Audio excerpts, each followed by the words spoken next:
자, 또다시 묵묵히 나오신 여러분들의 그 걸음 예수님이 아십니다. 우리 하나님 앞에 또 은혜가 있으면 이 시간 감사를 드립니다. 오늘도 말씀 준비하면서 왜 이렇게 힘들게 이렇게 꼭 준비를 해야 하나 하지만은 제일 처음에 마음, 한 사람이라도 하나님의 말씀 듣기를 원하고 한 사람이라도 하나님의 말씀으로 회복될 수 있다면, 또다시 창조되어질 수 있다면, 구원의 은혜가 임할 수 있다면 이 길을 가겠습니다 하였던 바울과 같은 그 은혜가 내게 족하도다 하시는 그 하나님의 음성이 계셨기에 이 시간 감사를 드립니다. 여러분들도 마찬가지셔요. 다시금 세상 가운데 좋은 것들이 많지만 사상, 세계관들이 급격히 변하는 시대를 살아가고 있지만 하나님의 말씀으로 내가 살아내겠습니다. 힘들지만 이 말씀 계속 듣고 내 안에 새김으로 말미암아 그 말씀으로 이 땅 가운데 참된 진리 증거하기를 원합니다. 그 마음이 식어지지 아니하기를 원합니다. 다시금 하늘에서 2018년 1월 24일 수요일 밤 여러분들의 이 걸음 하나님께서 안다하여 주시고 하나님의 놀라운 은혜가 지금 이 순간 나아가 예배하신 크고 놀라운 은혜가 흘러가게 될 줄 저는 믿습니다. 네. 자, 오늘 이사야서 15장에서 17장까지의 말씀입니다. 우리가 또 교회에 늘 와서 하나님 앞에 예배 드린다 하였으며 그분의 말씀을 청종한다 하였지만 설교자를 통한 설교 어쩌면은 2차적인 거예요. 그러나 정말 계시된 하나님의 원자료인 이 성경을 우리가 지금도 이렇게 꼼꼼하게 살펴볼 수 있다는 거 은혜 아니십니까? 내 평생에 하지 못하던 일들 이렇게 한다라는 것, 여러분들 자부심을 가지고 하나님의 말씀에 그 생명이 우리의 영혼 가운데 잔잔히 스며드는 은혜가 또 말씀 속에서 이루어지기를 주의 이름으로 축원합니다. 자, 오늘 15장 16장을 통해서요, 모압의 멸망 속에 또 하나님의 사랑의 음성을 우리 듣기를 원하고요. 17장은 바로 다메섹, 아람의 수도였습니다. 수리아라고도 하죠. 아람, 수리아. 여러분들이 기억하여 주셔요. 예수님 당시에도 수리아 지방이라고 나왔죠. 바로 위에 우리 가나안 땅, 유대 땅 위쪽에 위치하고 있던 그 수리아 지방, 바로 다메섹에 관한 하나님의 심판의 경고, 그리고 나아가 북이스라엘, 에브라임이라 통칭되어지는 북이스라엘에 관한 경고, 그러면서 유다에게 다시 한 번 더 너도 세잔해질 것이라는 경고, 그 경고들을 통하여서 오늘 우리 삶에 적용하며 오늘의 이 시대 앞에 말씀의 진리를 끌어올려 우리들의 것이 될 수 있도록 나아가는 시간이 되었으면 좋겠습니다. 자, 여러분들 오늘 함께 통독할 말씀은 15장에서 17장까지만 17장을 함께 우리 통독해 보았으면 좋겠습니다. 17장 다 같이 한 목소리로 일단은 11절까지만 볼게요. 왜냐하면 12절로부터 14절은 이제 모든 열방을 통하여서 열방에게 주는 공통된 하나님의 심판이셔요. 꾸짖어서 흩어버리시는 하나님의 공통된 말씀이기 때문에 일단 그것과 함께 다음번에 우리 수요 통독 시간에 좀 다루도록 하겠습니다. 왜냐하면 그 당시 가장 강력한 국가 중에 하나였던 애굽을 향한 하나님의 메시지와 함께 좀 살펴보았으면 좋겠습니다. 그래서 오늘 17장 엄밀한 의미에서 17장 11절까지입니다. 17장 11절까지 우리 함께 보도록 하십시다. 자, 17장 1절입니다. 다 같이 갈까요? 다메섹에 관한 경고라. 보라, 다메섹이 장차 성읍을 이루지 못하고 무너진 무더기가 될 것이라. 아로엘의 성읍들이 버림을 당하리니 양무리를 치는 곳이 되어 양이 눕되 놀라게 할 자가 없을 것이며 에브라임의 요새와 다메섹 나라와 아람의 남은 자가 멸절하여 이스라엘 자손의 영광같이 되리라. 만군의 여호와의 말씀이니라. 그날에 야곱의 영광이 쇠하고 그의 살찐 몸이 파리하리니 마치 추수하는 자가 곡식을 거두어 가지고 그의 손으로 이삭을 벤 것 같고 르바임 골짜기에서 이삭을 주운 것 같으리라. 그러나 그 안에 주울 것이 남으리니 감람나무를 흔들 때에 가장 높은 가지 꼭대기에 과일 2-3개가 남음 같겠고 무성한 나무의 가장 먼 가지에 4-5개가 남음 같으리라. 이스라엘의 하나님 여호와의 말씀이니라. 그날에 사람이 자기를 지으신 이를 바라보겠으며 그의 눈이 이스라엘의 거룩하신 이를 뵙겠고 자기 손으로 만든 제단을 바라보지 아니하며 자기 손가락으로 지은 아세라나 태양상을 보지 아니할 것이며 그날에 그 견고한 성읍들이 옛적에 이스라엘 자손 앞에서 버림받은 숲을 속의 처소와 작은 산 꼭대기의 처소 같아서 황폐하리니 이는 내가 내 구원의 하나님을 잊어버리며 내 능력의 반석을 마음에 두지 아니한 까닭이라. 그러므로 내가 기뻐하는 나무를 심으며 이방의 나무가지도 이종하는도다. 내가 심는 날에 울타리를 두르고 아침에 내 씨가 잘 발육하도록 하였으나 근심과 심한 슬픔의 날에 농작물이 없어지리라. 아멘. 자, 혹시 말씀 15, 16, 17장 보시면서 느끼신 것이나 그리고 궁금한 것이 있으면 같이 한번 나누어 보십시다.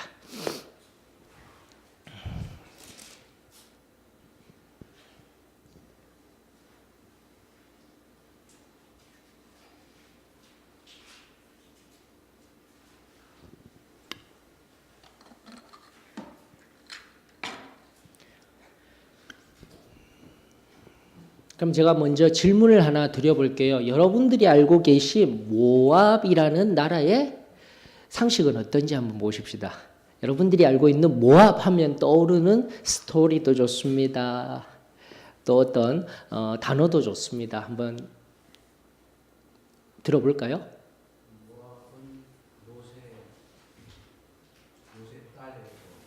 후손. 모세 딸의. 롯. 예, 롯 맞습니다. 롯의 딸의 후손이라고 우리가 알고 있죠.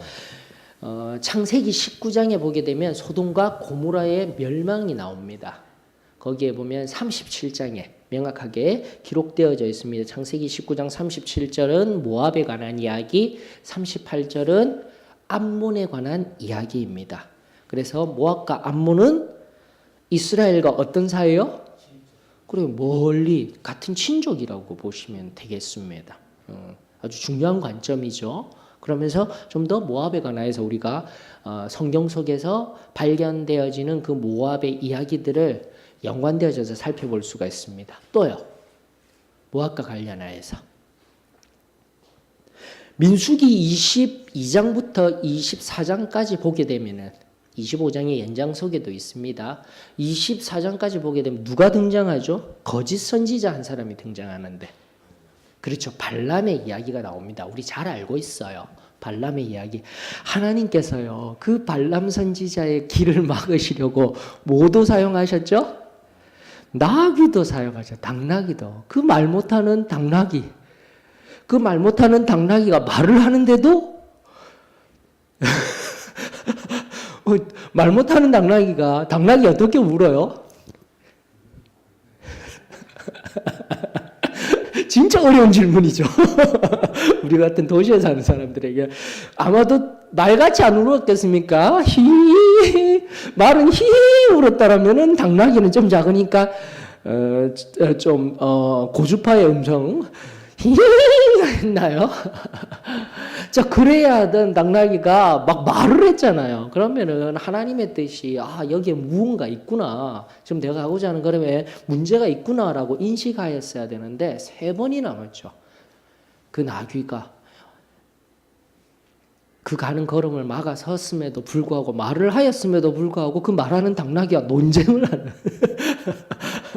어리석은 장면. 자, 그런데 보셔요. 여러분들 내 삶에 언젠가도 민수기 강의하면서 말씀드린 바와 같이 그런 어리석음들이 항상 있다니까요. 그렇지 않습니까? 하나님은 명확하게 이 길이 아니다라고 여기에도 부딪히고 벽에도 부딪히고 가시덤불에 넘어지게도 하시는 우리의 인생인데 우리는 참 안타깝게도 그냥 성경 속 이야기입니다라고 끝내는 것이 아니라 발람 선지자의 그 걸음이 어쩌면 우리의 모습과도 어쩌면 이토록 흡사할까? 이것이 바로 진정한 하나님의 말씀 앞에선 우리의 고백이었는 줄 압니다. 지금의 고백은 되면 쉬면 안 되는 거예요. 그럼에도 불구하고 내 삶 속에 반란과 같은 어리석음이 있다라면 우리 하나님 앞에 다시금 엎드려서 그분의 음성에 청종하며 하나님의 뜻을 이루는 복된 저희들이 되었으면 좋겠습니다. 그렇듯 발람을 통한 이스라엘의 길을 막는 것이었어요. 길을 막았다라는 의미는 여러분들이 이제 지도를 안 그려도 알겠죠. 모압이 어디에 위치하고 있었다라는 것입니까?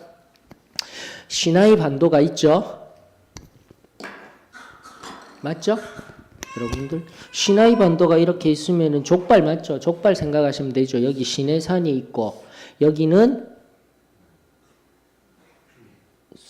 홍해, 이제 홍해가 이렇게 해서 홍해라고 하지만 여기 만이라고 합니다. 이렇게 점점 더 좁아져서 대륙으로 이어지는 수에즈만 그리고 아카바만이라고 하였습니다.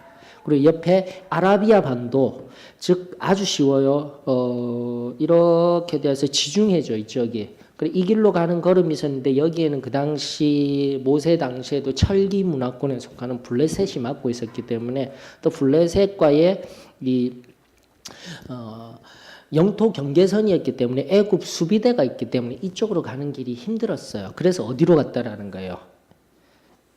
이쪽으로 건넜던 거예요. 엄밀히 말하면 홍해의 수에즈만을 건너서 이렇게 내려왔던 거죠. 시내산으로. 그것이 지금 오늘 우리가 성경 읽게 하고 있는 출애굽기 19장 시내산 앞에 섰던 여정인 거예요. 이 여정은 이제는 머릿속에 싹 들어오고 있으셔야 합니다. 그리고 엘라의 그 지점, 마라의 쓴물 사건도 바로 이 여정 속에 있었던 것이죠. 그러면서 어디로 올라가는 거예요? 이쪽으로 이렇게 올라가잖아요. 맞죠? 그러면서 사해가 여기 있고 요단강 이런 식으로 있는 겁니다. 아주 쉬워요. 그러므로 자 이런 길 올라가면서 이 지역이 어디라고요? 모압인 거예요. 모압에서 한 이 정도까지 모압이 상당히 넓은데 북부 남부적으로 나눌 수 있습니다. 남부는 조금 약해요. 정치력도 약하고요. 세력권이 약하지만 북부를 중심으로 흩어져 있죠. 그 다음에 암몬 조그맣게 있고 그 위에 그 모세에 의해서 모압과 암몬 지역에 있던 옥과 시온 무너뜨리면서 이 동부가 평정되어지죠. 맞죠? 그러면서 이렇게 나누어지죠. 갓, 루벤, 그 다음에 므낫세 반지파에게 넘어가게 되는 겁니다. 쉽게 생각하셔요. 그러면서 바로 이 남부, 바로 이 지역이 모압의 지역이었다라는 거. 아라비아 반도 여기 옆에 보면은 아라비아 반도, 그 다음에 여기에 뭐가 있냐면 그 유명한 이라크 전쟁이라는 페르시아만 전쟁이 있죠. 옆에 보면 여기 페르시아만이 있는 거예요. 결국은 인도양 쪽으로 해서 들어오는. 그래서 지도상으로는 우리 한국 지도보다도 엄밀하게 더 쉬워요. 보시게 되면은. 자, 그렇기 때문에 이 모압이란 나라가 바로 이렇게 위로 올라가면서 나아갈 때 무슨 사건인 거예요? 길을 막고 있는 거예요. 근데 이 민수기 몇 장이라고 했죠? 제가 22장부터죠. 40년 동안 여기서 광야 생활을 뺑글뺑글 돌고 난 뒤에 이제 움직여 나아갈 때 일어난 사건이에요. 여러분들 그런 것도 기억해 주셨으면 좋겠습니다. 그러면서 성경을 이제 전체적으로 바라보는 눈을 가지게 될 때 구분 맥락 나아가 절의 의미들이 좀 더 깊이 있게 들어갈 수 있는 겁니다. 자, 그 다음에 또 무슨 일이 일어나면 가장 이제 민감한 사건이 일어나는 거예요. 민수기 25장 1절에서 5절 그 유명한 바알부올의 사건. 바알부올의 사건의 두 가지 하나님 앞에 범죄한 것 두 가지가 무엇입니까? 민수기 25장입니다. 민수기 25장. 여러분들이 자꾸 성경을 통하여서 찾으셔요. 바알부올 사건 나오죠? 첫 번째 범죄는 무엇이고 두 번째 범죄는 무엇입니까? 쉽습니다.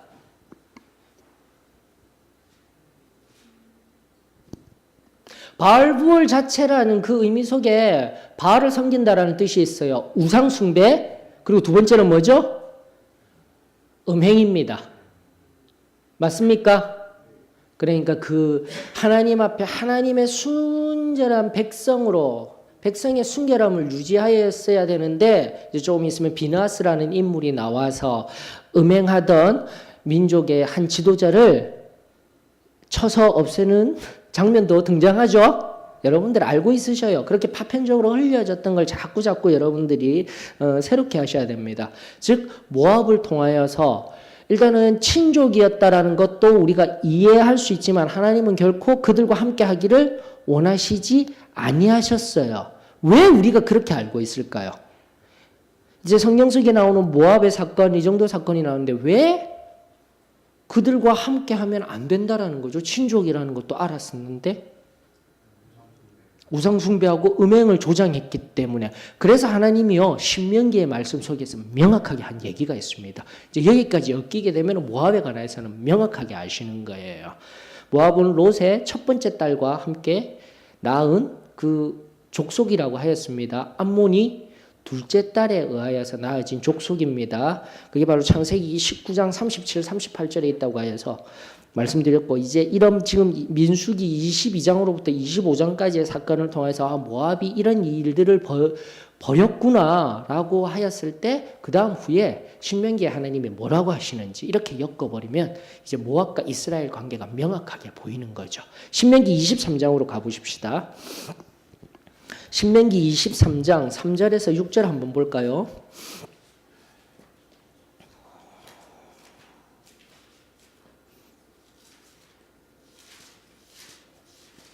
자, 다 같이 읽습니다. 시작.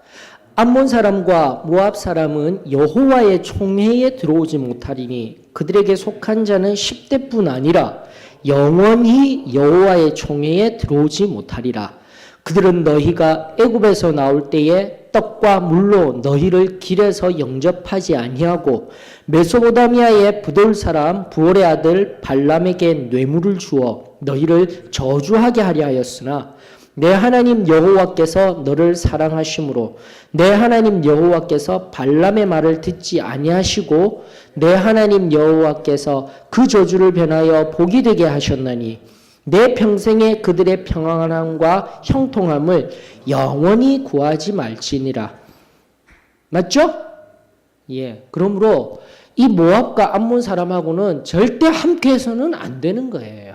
안 되는 거예요.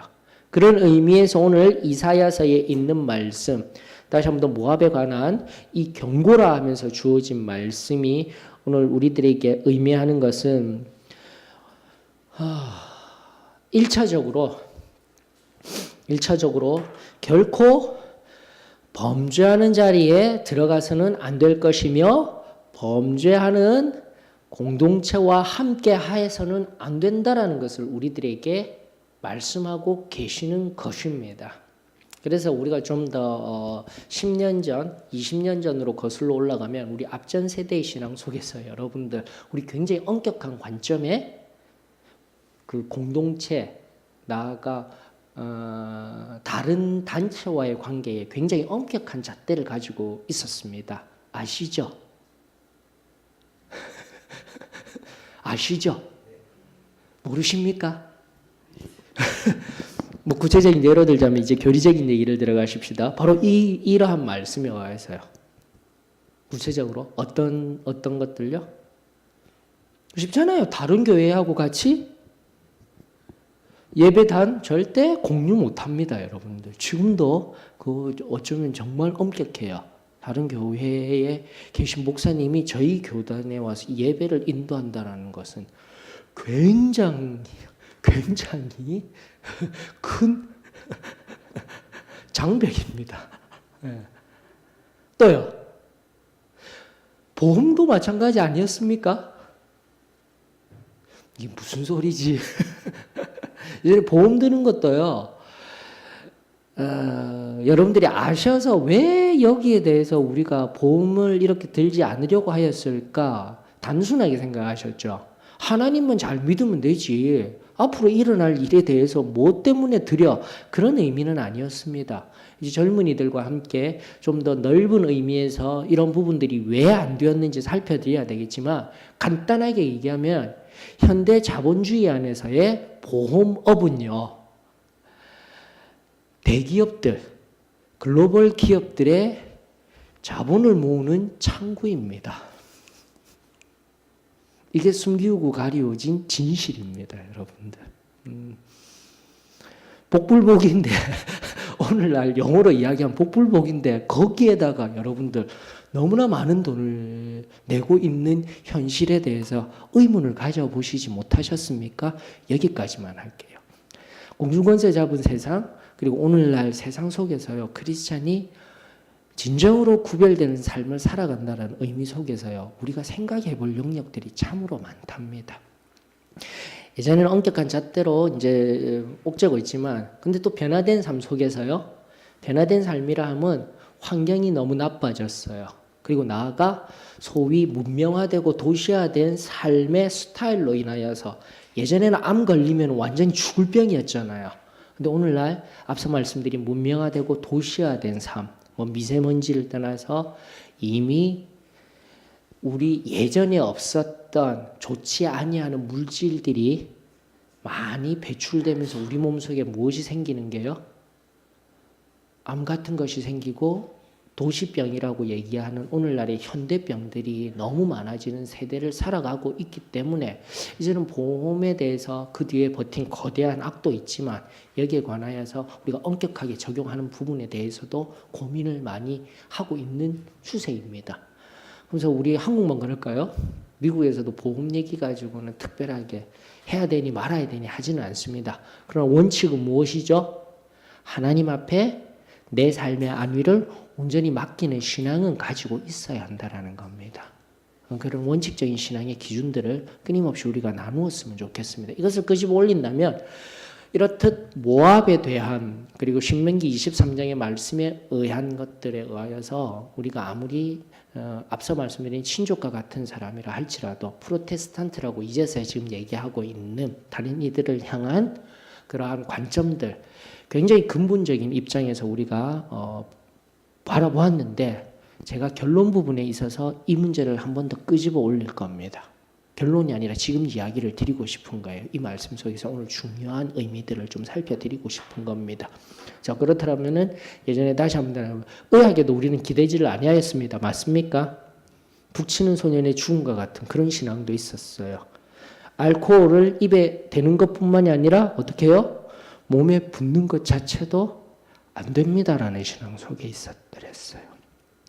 그런 순전한 신앙. 근데 오늘은 조금만 아프면 어떻게 해요? 병원 가잖아요. 근데 병원 가는데 믿음 없어. 이것은 안 되는 거예요. 이제는 정죄할 수가 없어요. 정죄할 수가 없는 것이 아니라 정죄하면 안 되는 영역으로 우리가 알아야 됩니다. 무슨 말이냐면 의학 속에서도 하나님이 어떻게 해요? 함께 하시고 의사의 손길을 통해서 하나님이 일하십니다라는 것은 이제는 충분히 우리가 인지하고 있습니다. 그런데 대원칙은 또 뭐예요? 제가 늘 말씀드리죠. 하나님이 또 그 병 또한 어떻게 하신다고요?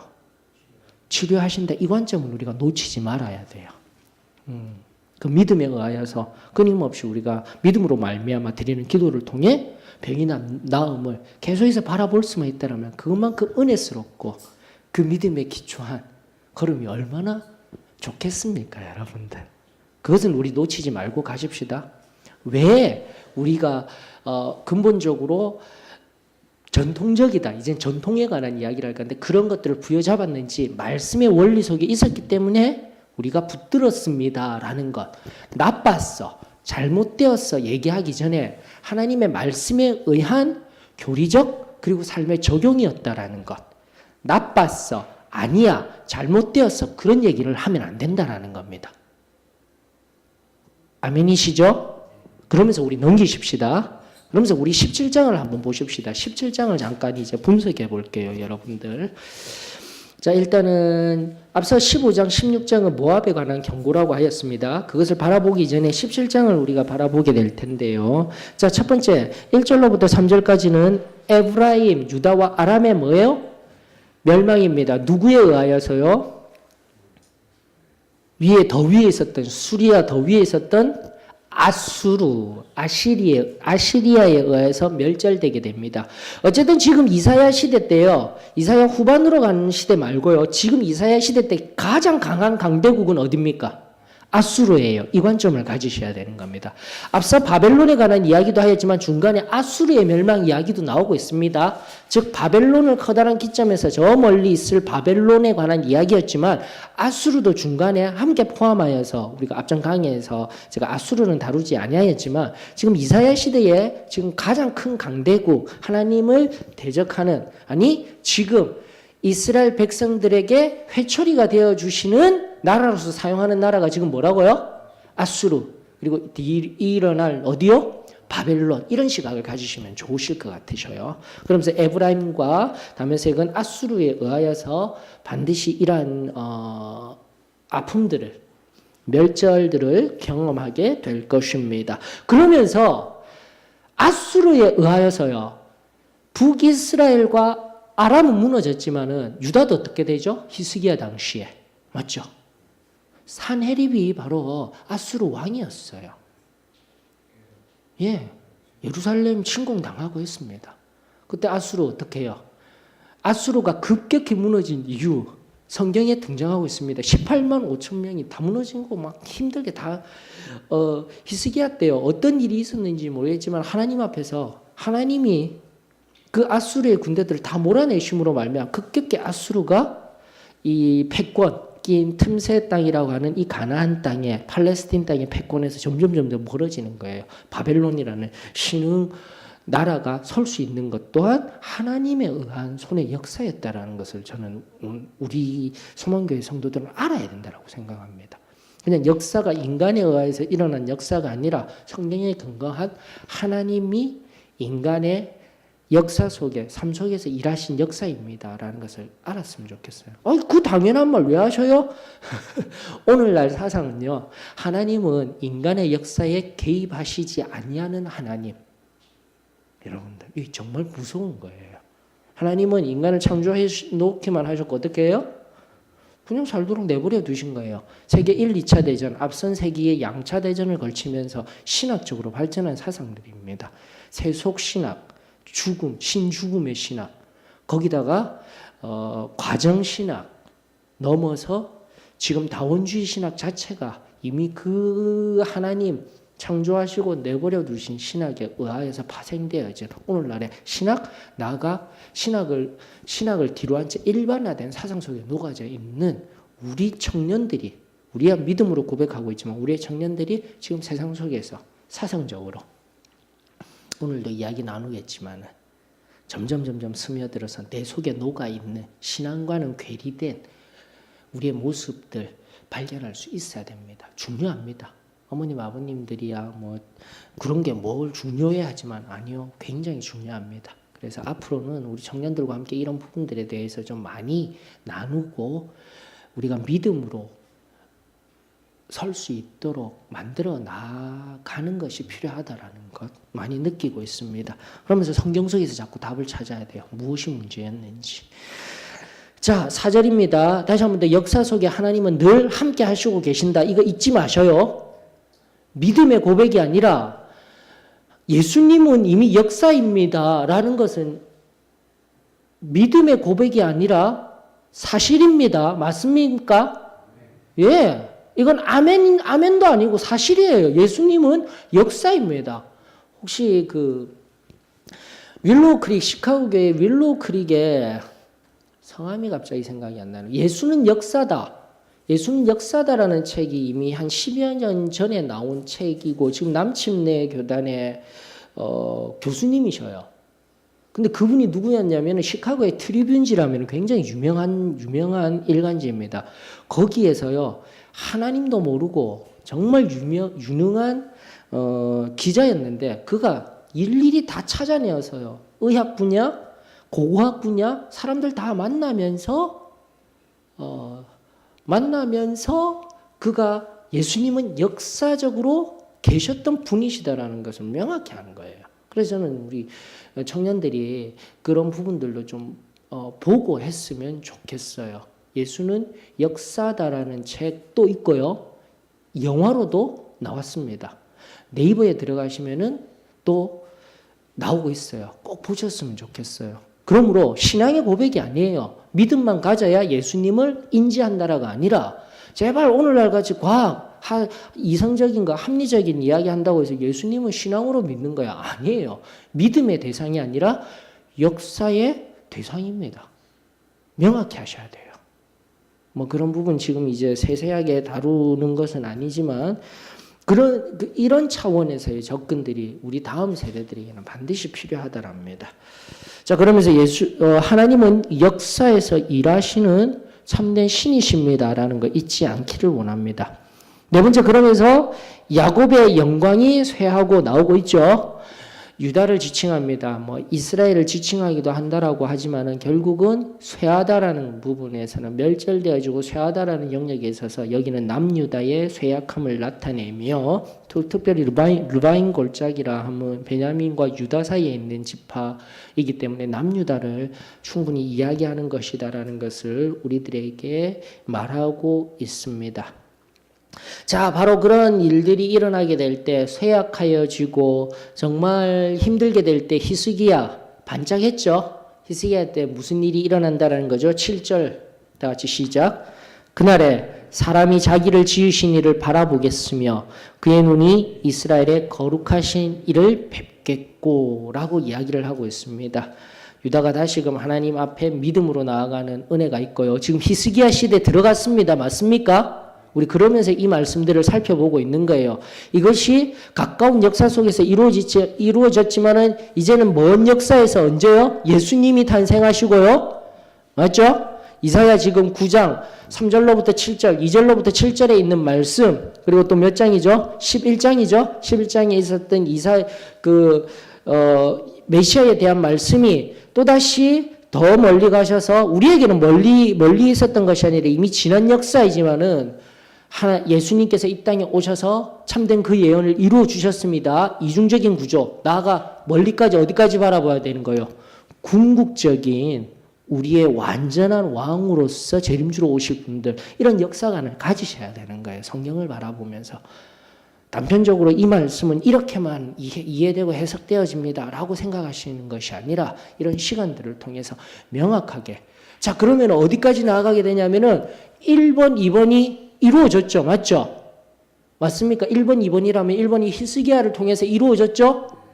이루어졌다는 걸 알았죠. 2번도 예수는 역사이십니다. 오셔서 이루어졌죠. 그럼 아직 이루어지지 않은 이 예언도 어떻게 될 것이다라고 우리가 알아야 된다는 겁니까? 이루어진다라고 믿어야죠. 이건 믿음을 어쩌면은 종교적인 믿음을 넘어선 사실과 같이 여기면서 살는 것이 우리의 삶이 되어져야 할 줄 믿습니다. 왜? 역사관이 그래서 중요한 거예요, 여러분들.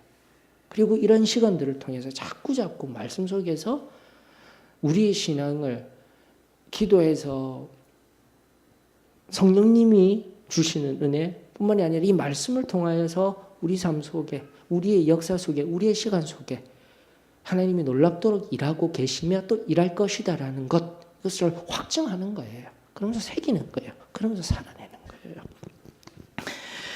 그러면서 8절에 자기 손으로 만든 제단을 바라보지 아니하며 자기 손가락을 지은 아세라나 태양성을 보지 아니할 것이며, 맞죠? 우상을 섬기던 그 모든 것들에서 뒤돌아서게 될 줄로 믿습니다. 자, 이러한 멸절과 쇠약의 이유가 무엇이죠, 여러분들? 10절에 등장하는데요. 그 이유를 세 가지로 여러분들 찾아보실 수 있으셔야 됩니다. 10절에요. 첫 번째는 무엇입니까? 구원의 하나님을 잊어버렸다. 그러므로 끊임없이 우리는 하나님을 기억해야 됩니다. 이건 계속해서 지금 반복하는 겁니다. 두 번째는요. 내 능력의 반석을 다시 해석학적으로 살피지 않아도 여기서 반석 이런 거 나오면은요, 누구셔요? 예수님이십니다. 철저하게 또다시 하나님을 기억하셔야 됩니다. 그리고 더욱더 진지하게 우리의 생명수 대신 히브리서를 통하여서도 끊임없이 신약과 구약 속에서 해석되어진 생명과 능력의 반석 대신 예수 그리스도, 나가 하나님을 기억하여야 된다는 거, 우리 마음에 두지 아니함으로 말미암아. 그리고 그러므로 해서 1번과 2번을 통하여서 드러나는 세 번째 문제인 거예요. 이유라고 하였습니다. 왜 이런 쇠약하여짐과 멸절하는 일이 일어났는가? 그러므로 라면서 확답이 나오는 거예요. 무엇입니까? 무엇이 문제입니까?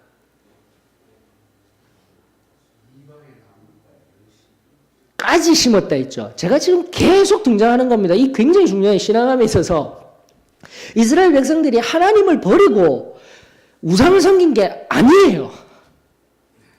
제가 왜 계속해서 지금 선지서를 통하여서 이스라엘 역사를 통해서 자꾸 이 얘기를 합니까?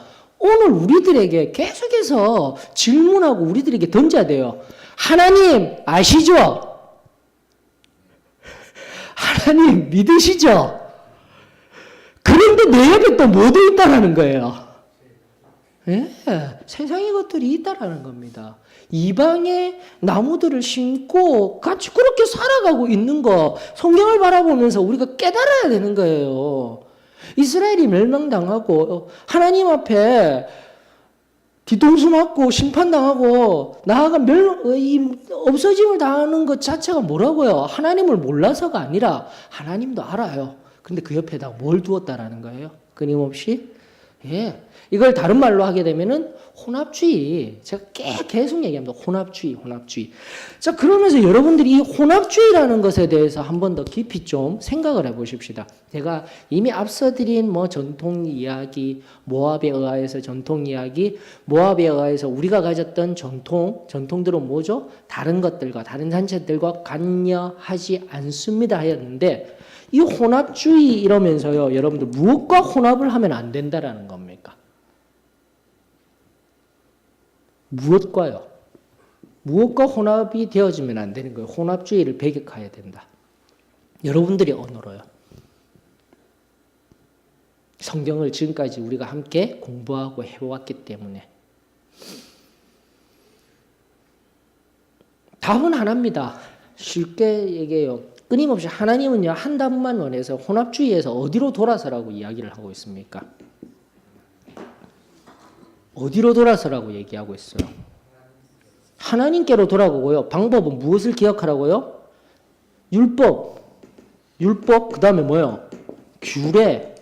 그리고 오늘날로 하느나 뭘로 돌아오라고요? 말씀입니다, 여러분들. 다른 것 없어요. 이게 지금 혼합주의에서 말씀에 의한 하나님을 배제하라는 거예요. 맞습니까? 근데 우리가 가장 혼동되어지는 혼합주의에서 이제 구별해서 거룩하게 하기 위한 용어를 많이 사용하는 게 제가 앞에서도 지금 얘기했어요. 뭐라고 얘기를 하고 있습니까? 이 용어예요. 맞습니까? 우리 교회가 가지고 있는 전통, 우리가 가지고 붙들고 있는 교리, 여기에서 혼합되면 안 된다라고 생각하는 게 오류라는 겁니다, 여러분들. 여러분, 전통이 뭐죠? 전통. 말로 표현하려면 정말 힘들어요. 이런 거 물을 때마다. 그래서 제가 도움을 드리는 겁니다.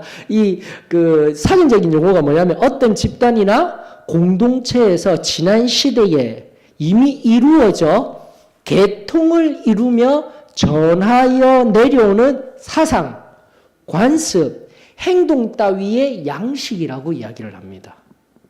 사전적인 의미. 그래서 전통이 무슨 의미가 있는지를 아시겠죠?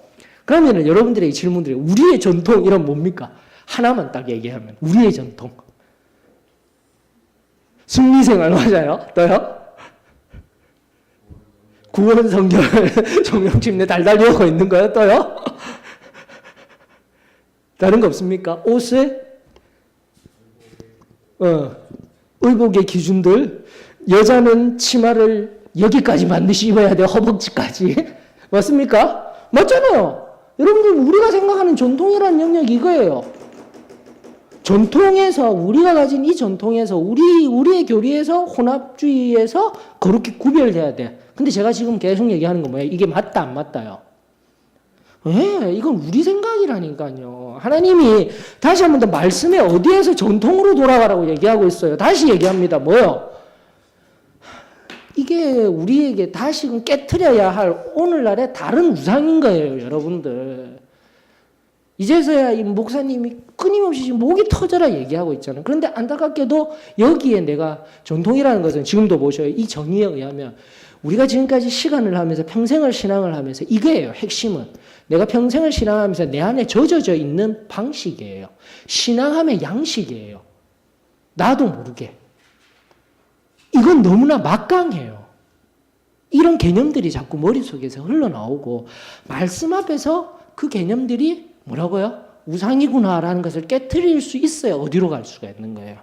진정한 말씀과 하나님의 뜻을 이루어 드릴 수가 있는 거예요. 여기 계신 우리 귀한 성도님들에게 이 은혜가 임하기를 원합니다. 지금 제가 제 이야기 하는 거 아니잖아요. 하나님 말씀에 의거해서 이 얘기를 하고 있는 거예요, 여러분들. 놀라운 사실은 뭔지 아십니까? 그렇다면 보셔요. 여러분들, 이 혼합주의에서 이 반대편에 서 있는 거 있죠, 맞죠? 하나님의 율법과 말씀으로 돌아가야 된다. 혼합주의 너머에 있는 것은 뭐라고 우리가 정의할 수 있을까요? 죄라고도 할 수 있지만 지금 끊임없이 우리가 받았던 우상이죠, 맞죠? 맞죠? 우상. 이것들이 하나님의 말씀과 하나님도 알고 우상이 함께 복합해서 지금 섞여서 있는 게 혼합주의라는 거 정의할 수 있죠. 이게 맞는 거죠, 맞죠? 위에 게 맞죠? 자, 그런데 이 보셔요. 전통이라는 입장에서 이 혼합주의를 우리가 이해하면요. 이 반대는 뭡니까? 전통의 반대. 우리 것의 반대. 이게 핵심이에요. 우리가 지난 역사 속에서 지금까지 끊임없이 싸웠던 이유가 바로 여기 있는 거예요, 여러분들. 무슨 일이 일어납니까? 여러분들이 찾아보세요, 전통. 전통의 반대는 뭐예요?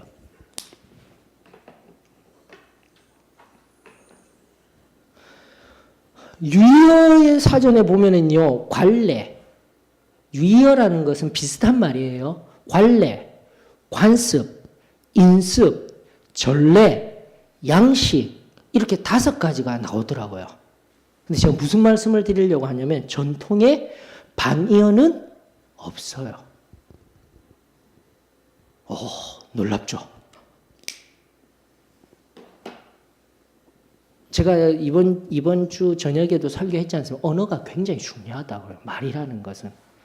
우리가 가진 것들, 생각이라든지 우리의 세계관 전체를 언어를 통해서, 말을 통해서 나오고 있어요. 근데 전통에 관한 반의어는 그 반대의 의미를 쉽사리 찾아내는 건 없어요.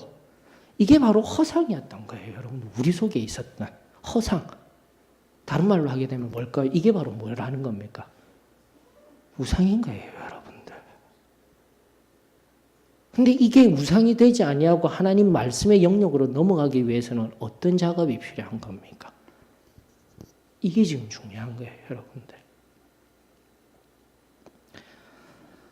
자, 여기서 잠깐 멈추고요. 이 질문을 제가 드리고 이 진리를 끄집어 드린 다음에 모압으로 다시 얘기 들어가십시다. 앞서 어땠죠? 모압. 창세기 19장에 의하여서 같은 형제 자매였음에도 불구하고 뭐였어요? 친족이었음에도 불구하고 민수기 22장으로부터 25장의 사건을 통하여서 신명기 23장에 명확하게 총회에 절대 참여 못할 이 배은망덕한 죄송합니다. 빌어먹을 온갖 나쁜 용어 더 있지만 여기까지만 할게요. 절대 상종 못할, 맞죠? 이런 집단이 되었어요. 전통 속에 나는 그런 집단을 상정하고 있는 거예요. 맞습니까? 어떤 집단이었는지는 여러분들 각자에게 질문을 드릴 겁니다.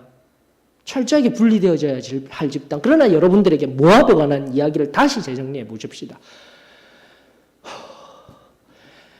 성경이 이제 쭉 흘러가다 보면 우리 이미 알고 있어요. 모압 여인으로서 아주 중요한 역할을 하는 한 여인이 등장을 합니다. 누굽니까? 앞서 롯의 첫째 딸과 상관하여서 나온 족속이 모압이랬죠. 이름도 비슷한 룻. 룻이 누굽니까? 여러분들 알고 계셨어요. 모압 여인이었습니다. 와, 성경에 이름이 나왔어요. 우와, 대단해. 근데 문제는 정말 중요한 문제가 아니라 정말 중요한 관점은 뭐죠? 룻이 누구냐라는 거예요. 왜 룻기서가 기록되었어요? 룻기 마지막 4장에 등장하는 다윗의 누구예요? 놀라워라. 이게 핵심이에요, 여러분들. 모압이 신명기 23장에 의하면 총회에 절대 들어올 이 상종 못할 족속들인 줄 알았는데 성경은 그렇게 또 이야기를 하지 않냐고. 누구라고요? 다윗의 뿌리에서, 지금도 이새의 뿌리에서 나와올 다윗과 같은 왕, 예수 그리스도의 왕이 누구에 의하여서요? 누구의 피가 섞인다고요? 모압 여인에 의하여서 일어나는 거예요. 그리고 다윗이 망명기에 접어들 때 약 10여 년간을 국가 권력에 의해서 쫓기고 다닐 때 여러분들 사무엘상 22장 보셔요. 언젠가 제가 또 이 부분, 이 말씀도 끄집어 올려드렸습니다. 사무엘상 22장 3, 4절에 보면 자신의 부모님들, 자신의 일가 친척들을 어디에다가 맡깁니까? 사무엘상 22장 3, 4절.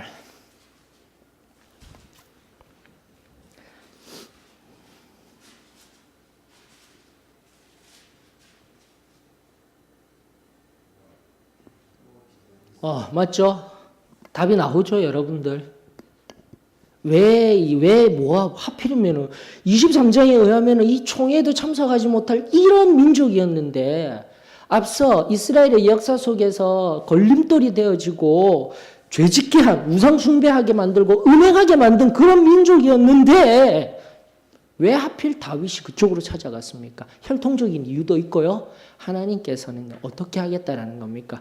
구약의 하나님은 절대 안 된다 하지만 신약을 넘어서 예수 그리스도를 통한 그분을 통해서 무슨 일이 일어난 거예요? 그분을 통해서는 다 죽은 사람들, 나쁜 사람들, 이제 교리적인 이야기를 하십시다. 유기된 사람들 개념 자체가 없는 거예요. 이미 신약을 넘어서 예수 그리스도에 의해서 어떤 사람들만 있는 거예요. 이 복음을 믿고 어떤 사람들요? 하나님의 백성이 되는 은혜만 있는 거예요. 하나님의 자녀 되는 은혜만 있는 거예요. 아멘이십니까?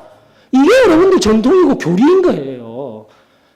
엄밀히 얘기해서 전통이라 하면은 우리의 과거의 시간 속에서 지금 정의해드린 바와 같이 우리가 살펴드린 바와 같이 이게 우상이 되어지고 우리가 적이라 여겨지고 했던 그 모든 속에서 예수 그리스도 그 중재자와 화목제물 되어주신 화해자를 통하여서 우리의 삶은 어떻게 돼야 되는 거예요? 이 전통을 능가해서 하나님 말씀 속에서 전통은 나아가 제가 여기에 반대말을 알려드릴게요. 이것은 반대말이 아니라 전통이 나쁜 개념이에요. 지금은 하나님의 것과 분리되어지고 우상을 분리시켜줄 혼합주의지만 혼합주의 영역에 있어서 전통에서는 이제 화살표가 달라져야 된다고 저는 생각합니다. 화살표가 어떻게 되면 전통에서 우리는 어디로 나아가고 있냐면은 우리의 성결함과 마찬가지인 온전함으로 나가야 되는 거예요, 여러분들. 지금까지 가져왔던 전통은 완전합니까? 온전합니까? 아닌 거예요. 아닌 거예요. 왜 그렇죠? 앞서 정의한 것과 같이 전통이라면 우리 앞전에 있었던 사상들, 생각들, 그 모든 것이 합쳐져서 이루어진 우리 삶의 양식이에요. 맞습니까? 신학의 양식이에요. 근데 우리가 다시 한번 혼합주의에서 우상들을 끄집어내고 이 전통도 앞서 있었던 것도 우리가 아니라고 했던 것들까지도 다 하나님의 말씀 앞에서 굴복하게 되면 무엇이 되는 거예요?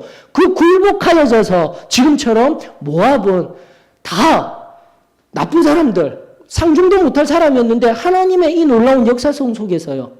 그리고 예수 그리스도를 통한 온 인류를 향한 이 구원의 영역을 바라보면서 이 전통은 깨어져야 되죠. 하나님의 말씀 앞에서. 그러면서 전통이라는 것은요, 필요해요. 인간의 골격으로, 인간의 몸으로 바라보게 되면은 뼈와 같이 골격이 나와야 돼요. 뼈가 있죠? 우리 인간처럼. 근데 이 전통이 잘못되어지면은 포유류 같은 잘못된 골격 속에서 살을 붙여서 엉뚱하게 나올 수도 있어요. 명확하게 전통 속에서요, 하나하나 온전한 참된 하나님의 말씀에 의한 전통들이 있다면 그 속에서 또 무엇을 항상 해야 되는 거예요? 피와 살이 덧입혀져야 되고요. 또 사가지고 점점 나이 들어가죠. 그럼 새로운 것이 변화되죠. 그럼 그 피와 살이 어떻게 되는 거예요? 내 생명이 다시 한 번 더 태어나고 다시금 새로운 문화들이 덧입혀지면서 전통은 어떻게 되는 겁니까? 시간의 흐름 속에서 변화되는 거예요. 무엇을 향하여서요? 이 개념이 나와야 되는 겁니다. 아멘이십니까? 그러므로 다시금 전통이, 다시금 혼합주의 안에서 우리 속에 있는 우상이 뭐냐면은 우리가 가진 전통, 우리가 가진 이것은 내가 지금 골격만 가지고 그것만 아는 거예요. 그래서 우리는 하나님 말씀으로 돌아가서 이 말씀에 의한 이 전통 속에서 더해야 할 것이 있는지, 더해야 한다라는 것은 우상을 섬기라는 게 아니잖아요. 그것을 혼합하라는 게 아니잖아요. 내가 안다라고 이야기하고 있던 그 전통의 입장, 과거성 속에 있었던 그 상황과 그 속에서 앞으로 우리 앞에 놓인 말씀을 통하여서 우리의 상황 속에서 진정한 참된 진리가 무엇인지를 우리가 알아나가야 되는 거예요, 여러분들. 하나님의 일하심은 놀라운 일인 겁니다, 여러분들. 그러면서 여러분들 16장으로 한번 우리 돌아가서 결국 16장 1, 2절, 3, 4절 해서 1절, 1, 2절, 16장 1, 2절에 너희는 모압입니다. 맞습니까? 너희는 바로 15절에 그런 있을 일들에 관하여서 이런 멸절함들이 이런 심판이 있을 때 어디로 향해서 가라고요? 셀라에서부터 광야를 지나 어디로까지요? 시온산에까지 나아가라.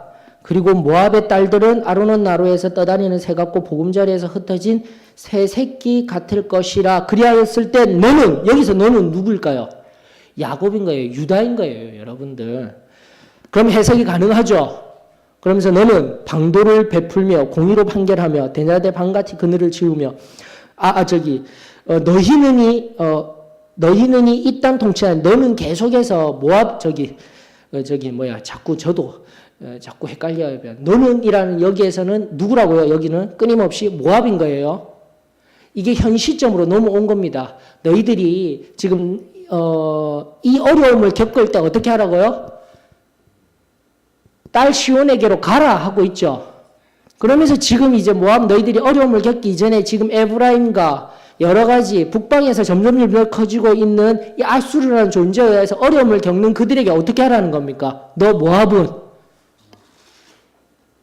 어떻게 하라고요? 나의 쫓겨난 자들이 너와 함께 있으며 하되 너 모압은 멸절하는 자 앞에서 그들에게 피할 곳이 되라. 현재 지금 그렇게 하라는 거예요. 앞으로 닥칠 너희들에게 일이 있을 때에 내 백성들을, 내 자녀들을 어떻게 하라고요?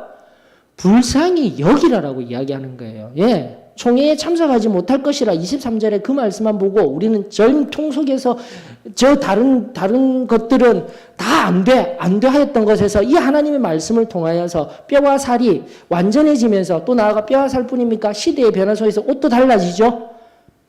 그 속에서 변화되어져서 어떻게 하라는 거예요? 같이 합력하고 주 안에서 하나가 되라는 거예요. 그것을 궁극적으로 이룰 자가 누구라고요? 16장 5절에 다시금 등장하는 겁니다. 다윗의 장막. 결론적으로 궁극적으로 앞서 말씀드린 히스기야에 의한 첫 번째의 역사, 두 번째는 뭐라고 했죠? 예수님이 초림하셨던 그 역사, 그리고 궁극적인 역사는 뭐예요? 예수님의 재림.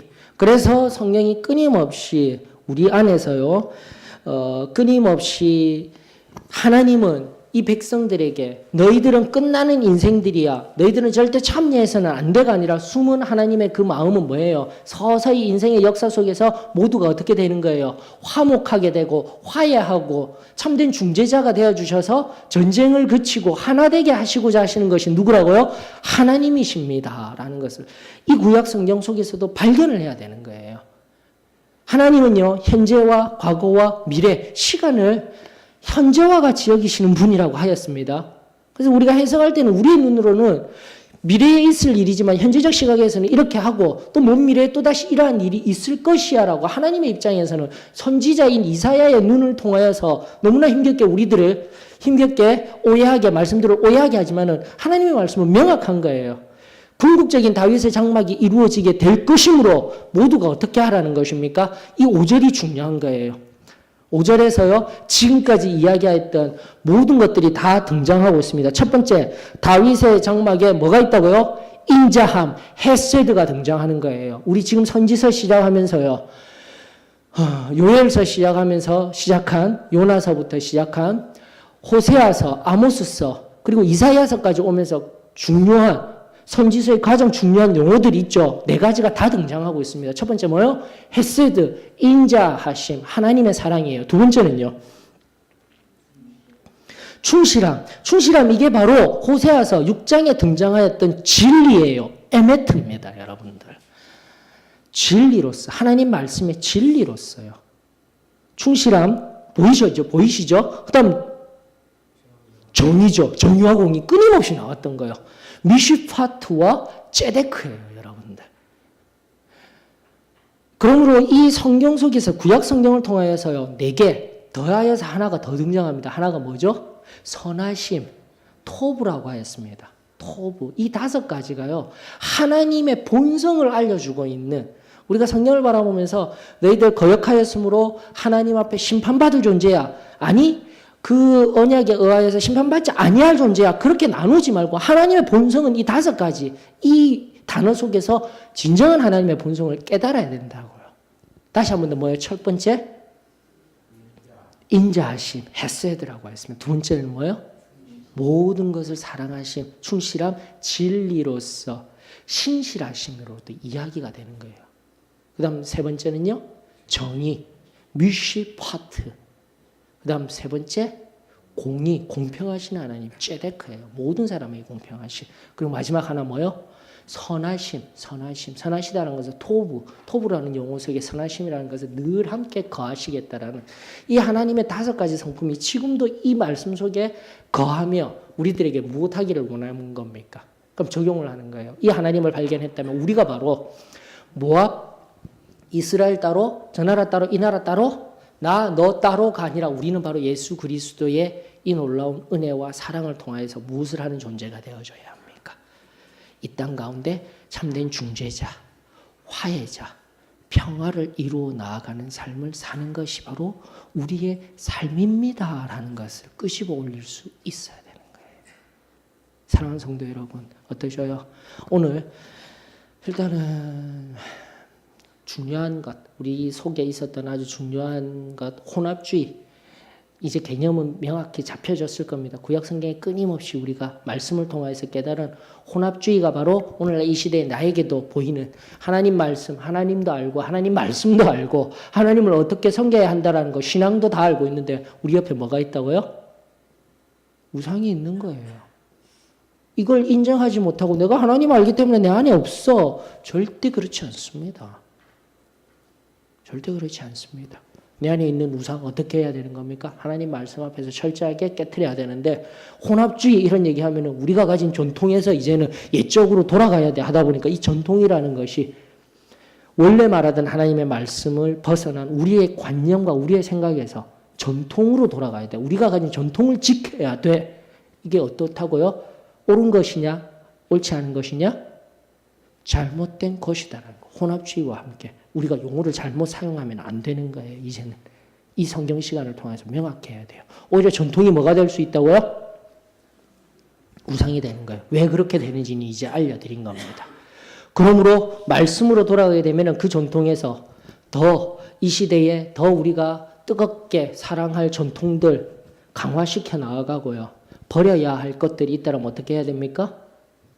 버려야죠. 도려내야죠. 이것은 말씀이 아니에요. 교리는 말씀이 아니에요.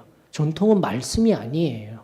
어디에서부터 나왔는지를 우리가 생각하고 하나님은 말씀으로 여호와께로 돌아오라 하였지 전통으로 돌아오라고 결코 말씀하시지 아니하셨으면 우리가 우리 신앙함을 통하여서 다른 말로 하게 되면 내가 지금 신앙함에 익숙한 내 지금 신앙하고 있는 것 이걸 혼합주의와 내가 정하여서 나는 여기에서 거룩히 구별된 존재야. 큰일 납니다. 여러분들. 하나님 앞에 서게 되었을 때.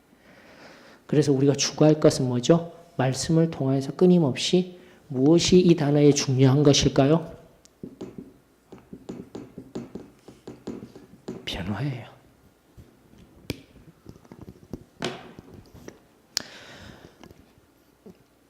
고린도전서 5장 17절입니까? 거기 보면은 보라 이전 것은 지나갔으니 보라 뭐가요? 새 것이 되었도다 해서 된 것인 걸로 끝나는 것이 아니라 지금 어때요? 지금도 매일이 새날이 되는 삶. 이게 원래 크리스찬의 삶이었던 거예요. 이게 있어야 돼요. 여러분들. 내 안에 이 품었던 것을 가지고 제가 이제 계속해서 지금 얘기 드리지만 틀렸다라는 거 아닙니다. 맞죠? 전통이 우상이 될 수 있다라는 겁니다. 이 전통이 하나님 말씀 앞에 철저히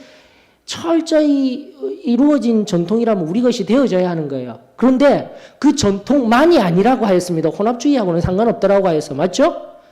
전통에다가 자꾸 더해지면서 우리의 삶이 흘러가고 있기 때문에 우리에게는 전통도 변화되어지는 거예요. 이 개념을 자꾸 여러분들이 아셔야 되는 거예요. 우리 전통이 어느 시점에서 우리 전통인 거예요. 구원, 성결, 성령 침례받았던 그 시점에서 전통인 거예요. 그 시대의 흐름 속에서 우리의 시간은 흘렀는데 그 시간의 범주, 구원받았던 그 시점 속에서의 우리 삶은 어떻게 되는 거예요, 여러분들? 그래서 승리의 삶이라 한다고 구원받았던 그 은혜의 시간 속에서만 딱 멈추어져 버렸으면은 그 다음 확장이 안 되잖아요. 선교도 안 돼요. 다른 사람을 섬길 수도 없어요. 땅 끝까지 복음 증거하는 거 아무것도 못하고 있는 게 지금 우리의 현실인 거예요. 무엇이 없었게요? 변화가 없었으며 온전함으로 나아가고자 하는 노력들이 없었던 거예요. 하나님의 말씀은 그것을 원치 아니한다라는 겁니다. 우리에게 주신 이 모든 것이 완벽한 거야. 전통이야. 이것은 잘못된 우상이었습니다. 이제는 고백해야 되는 거예요. 그러면서 다시 한 번 더 변화를 통하여서 전통과 변화, 매일매일의 새날이 되면서 하나님을 위한 삶의 자리로 나아가는 것, 하나님이 우리를 통하여서 이 땅 가운데 일을 이루시고자 하는 것들 하나하나 저와 여러분들의 삶 속에서 이루어지기를 주의 이름으로 축원합니다. 하나님은 우리에게 이미 답을 가르쳐 주셨어요. 모압의 교만함, 이제 지금 등장하는 6, 7절에 보면은 16장 6, 7절에 보면은 교만함에 의해서 이미 교만함 계속 다루었고요. 혼합주의가 또 나왔기 때문에 17장 10절에 바로 이러한 멸절됨과 쇠하여짐의 원인이 혼합주의라는 건 나왔기 때문에 이 혼합과 함께한 이 말씀 속에서의 지금 우리의 진정한 진리들을 끄집어 올린 시간들이었습니다. 지금 이것들 하나하나 말씀을 바라보면서 우리 안에서 참된 진리의 자리로 구원, 성결, 성령 침례 그리고 승리의 삶 이것은 기본입니다. 여러분들 그 기본과 함께 오늘 내 삶 속에 어떠한 변화와 그 완전함을 위하여서 하나님 앞에 어떤 삶을 살았는지 지금도 살아가고 있는지를 점검하는 거예요. 이것이 신앙입니다. 우리 모두 그렇게 손잡고 하나님 앞에 나아가기를 원합니다. 나이 들었다고 변함없이 이 전통 절대 안 되는 거예요. 우리 주님 앞에 설 그때까지 오히려 더 가까우시잖아요. 맞아요. 그래 되면 힘이 없으니까 기력이 약한 시점에서는 제가 원하는 건 뭡니까? 목회자로서 원하는 건 어머니 아버지들에게 기도하셔야 되는 거예요. 자녀들을 위해서. 오히려 우리 어머니 아버지들이 뜨겁게 기도해 주시고요. 중간에서 허리들은 30, 40대, 50대들은 열심히 일하고요. 젊은이들은 또다시 그 기도를 통하여서 양육받고 오히려 물질적인 투자받고 하는 것들은 그 젊은 세대들이에요. 20대, 10대들에게 지금 투자해서 그들이 하나님 말씀 안에서 세상 세계관에서 끄집어 나올 수 있도록 이것이 유기적으로 끊임없이 맞물려서 돌아가야 진정한 온전함 속으로 하나님의 성결이 우리의 가운데 완전 성화를 통한 우리의 온전한 성화되어 저 나아가는 우리 걸음들이 이루어지게 될 줄 믿습니다. 멈추어 서서는 안 돼요. 그래서 오늘 말씀을 통한 우리 소망교회를 향한 그리고 여기 오신 우리 한 사람 한 사람을 향한 하나님의 그 세밀한 음성의 역사가 또다시 우리 영혼의 귓가에 울려지기를 원하며 기도하고 질문 받도록 하겠습니다. 기도하겠습니다.